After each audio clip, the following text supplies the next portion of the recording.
تو ایسے ہی جب بھی ہمیں کسی سے محبت ہو، کسی سے نفرت ہو، کوئی جذبات ہوں، تو جذبات پیدا دماغ میں ہوتے ہیں. سب سے پہلے اس کا اثر کہاں ہوتا ہے؟ دل پہ ہوتا ہے. دل خوش ہوتا ہے، دل کی دھڑکن خوف سے بھی تیز ہوتی ہے، خوشی سے بھی تیز ہوتی ہے. خوشی والی تیزی الگ ہوتی ہے، خوف والی تیزی الگ ہوتی ہے. اس لیے شریعت نے نسبت دل کی طرف کی ہے. خوش ہونے کی نسبت، غمزدہ ہونے کی نسبت، محبت کی نسبت، نفرت کی نسبت کس کی طرف کی ہے؟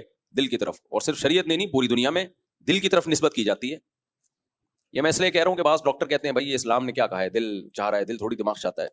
تو یہ وہ لوگ ہیں جن کو عقل پرستی کا ہیضہ ہو جاتا ہے.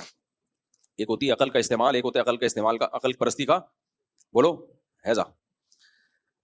یہ وہی لوگ ہیں کہ جب آپ آ کے کہو کہ میں 3 پلیٹیں کھا گیا بریانی کی، تو وہ کہیں گے پلیٹیں کیوں کھائی، کھانی تو بریانی چاہیے تھی آپ کو. اب اس کو کیا سمجھائے؟ کہیں گے بھائی ہم نے مجازن کہہ دیا کہ وہ پلیٹیں اصل میں وہ کھائی ہم نے کیا تھی، بریانی. کہہ گا تو پھر یہ بولو نا بریانی کھائی ہے، تم تو منہ سے بولا تم نے پلیٹیں کھائی ہیں. تو آپ بولو بھائی عرف میں ایسا ہی کہا جاتا ہے، کوانٹٹی بتانے کے لیے پلیٹوں کی طرف نسبت کی جاتی ہے. ارے میں عرف نہیں مانتا، بے عقلی کی باتیں. میں اگر کسی زبان میں کوئی لفظ غلط استعمال ہو رہا ہے تو غلط کو ٹھیک کرو، نہ یہ کہ آپ غلط ہی کو چلتے رہو.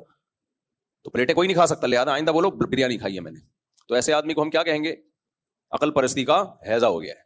کوئی ذہانت نہیں ہے، یہ حماقت ہے. اٹ از کالڈ، بول تو لے یار، حماقت. تو شریعت بھی نسبت کس کی طرف کرتی ہے؟ دل کی طرف. جذبات کے اثرات دل میں ہوتے ہیں. دل مردہ ہوتا ہے، مردہ. جب دل مردہ ہو جاتا ہے تو جذبات ختم، پھر چیزوں کا اثر ختم، اثرات بھی ختم ہوتے ہیں. تبھی تو شریعت نے کہا ہے وَشَابٌ نَشَأَ فِي عِبَادَةِ اللَّهِ عَزَّ وَجَلَّ، جوانی میں اللہ کی عبادت کرو، کیونکہ جوانی میں دل جوان ہوتا ہے. جوانی میں محبت بھی ٹوٹ کے ہوتی ہے، نفرت بھی ٹوٹ کے. تو یہی محبت اللہ سے بھی ٹوٹ کے ہو سکتی ہے جوانی میں.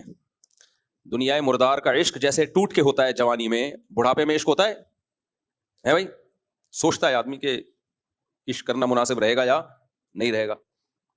جوانی میں عشق بھی ہوتا ہے، بہادری بھی ہوتی ہے، بڑے بڑے کارنامے سر انجام دینے کے جذبات بھی ہوتے ہیں. وہ الگ بات ہے کارنامے سر انجام دے یا نہ دے، لیکن جذبات بہرحال ہوتے ہیں. 4 شادیوں کے جذبے ہوتے ہیں، اس پہ عمل کر پائے نہ کر پائے یہ ایک الگ مسئلہ ہے. جذبے بہرحال ہوتے ہیں. تو جوانی میں اللہ کی محبت بھی پیدا ہو سکتی ہے. یہ جتنے بڑے بڑے ولی اللہ گزرے ہیں اکثر جوانی میں انہوں نے توبہ کی ہے اور جوانی میں اللہ کو منایا انہوں نے. قرآن میں کتنے پیغمبروں کے بارے میں بلغ اشدہ واستوى آتیناہ حکما وعلما، اس طرح کے الفاظ، یہ اس سے ملتے جلتے الفاظ ہیں قرآن میں کہ جب وہ اپنی جوانی کو پہنچے ہم نے ان کو علم اور حکمت سے نوازا.